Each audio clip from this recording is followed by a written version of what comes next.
सत्ता की शुरुआत करते हैं अमेरिका और ईरान के बीच युद्ध वाले संकट के साथ। अमेरिका और ईरान दोनों तरफ से जिस तरह की धमकियां रिलीज हो रही हैं, इस पर हमने सत्ता की एक विशेष कुंजी तैयार की है जिसमें ईरान और अमेरिका का एक एक एक्शन दर्ज है। लेकिन इससे पहले हमारे पास ईरान से वो एक्सक्लूसिव रिपोर्ट भी है जो किसी भारतीय चैनल के पास नहीं है। TV9 भारतवर्ष वो पहला भारतीय चैनल है जो ईरान में मौजूद है। हमारी संवाददाता सुमेरा खान आज उन जगहों पर पहुंची जहां अमेरिका और इजराइल ने हमले किए थे।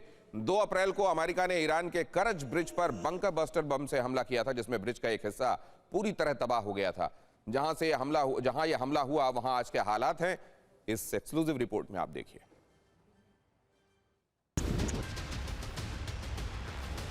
हम यहाँ जहाँ मौजूद हैं इस वक्त, मेरे पीछे जिस ब्रिज को आप देख रहे हैं ये वो ब्रिज है जिसको आपने देखा उस वक्त तब जब अमेरिका ने यहाँ हमला किया था।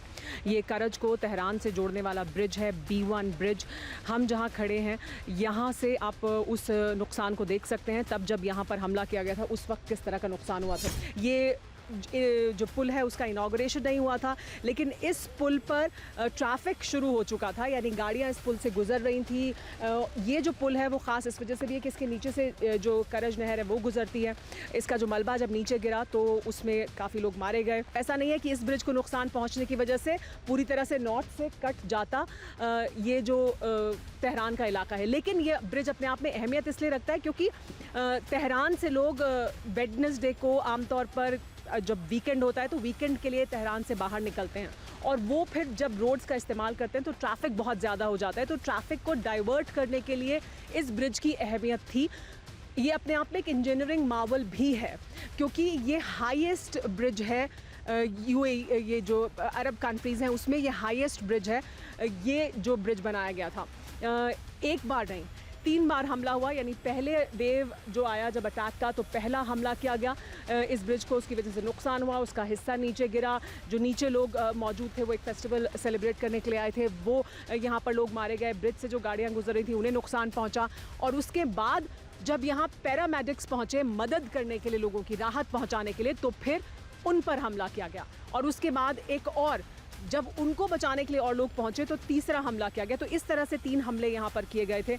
लेकिन अब जिस तरह का काम यहाँ चल रहा है, कहा यह जा रहा है कि बहुत तेज़ी से एक बार फिर ये ब्रिज वापस शुरू हो जाएगा।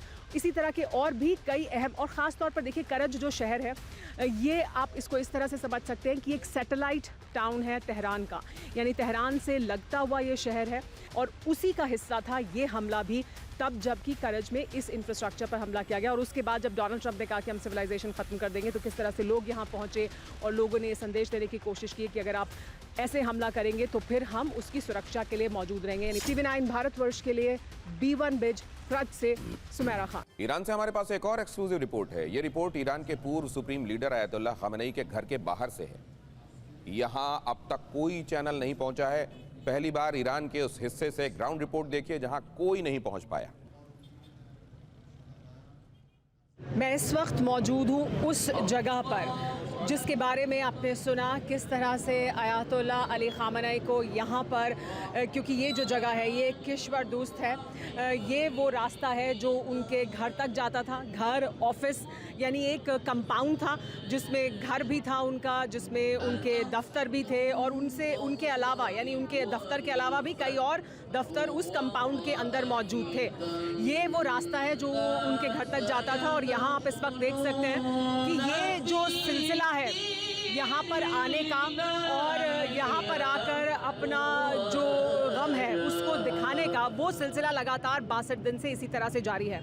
यहाँ आप देख सकते हैं महिलाएं बैठी हैं, यहाँ पुरुष हैं और इसी तरह से देखिए आगे जो जगह है, आगे आप देख सकते हैं, ये देखिए ये जो अयातुल्लाह अली खामेनी की एक बड़ी तस्वीर है वो है और इसके बाद नीचे जो लिखा है पर्शियन में वो ये लिखा है कि ये उनके घर, यानी जहाँ वो रहते थे वहाँ जाने का रास्ता है। ये रास्ता है जो वहाँ तक जाता है। लेकिन अब जो सामने मंच आप देख रहे हैं वहाँ उस मंच पर उनका जो वो ऊपर कोट पहनते थे वो और वो जो सर पर पगड़ी लेते थे वो रखी गई है एक सिंबल के तौर पर। ये देखिए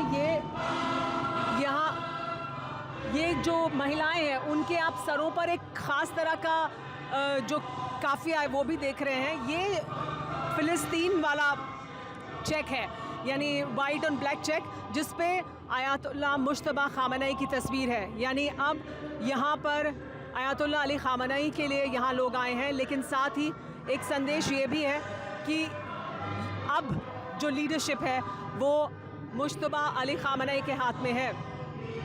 और इस वजह से यहाँ पर आप इन तमाम लोगों के सर पर जो ये देख रहे हैं काफ़िया, इस पर आपको आयतुल्लाह मुश्तबा अली खामनई की जो तस्वीर है वो दिखाई देगी।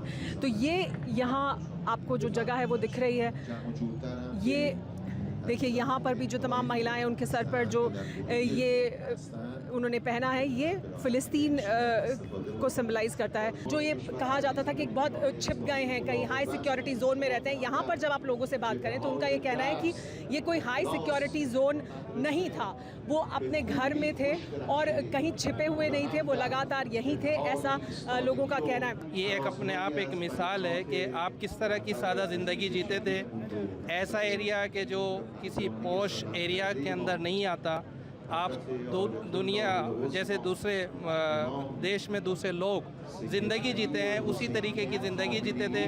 बहुत मिडिल क्लास के लोग इस एरिया में बसते हैं। ये बाज़ार है, आम लोगों की ज़िंदगी का यहाँ पे सारे मकानात हैं, आम लोग ज़िंदगी करते हैं। आप भी इसी तरह अपने ऑफिस को भी आपने यहीं बनाया, अपना घर भी आपका यहीं था, काम करने का जो बहरहाल एक ऑफिस था, हाउस ऑफिस जिसे कहते हैं, वो भी यहीं मौजूद था।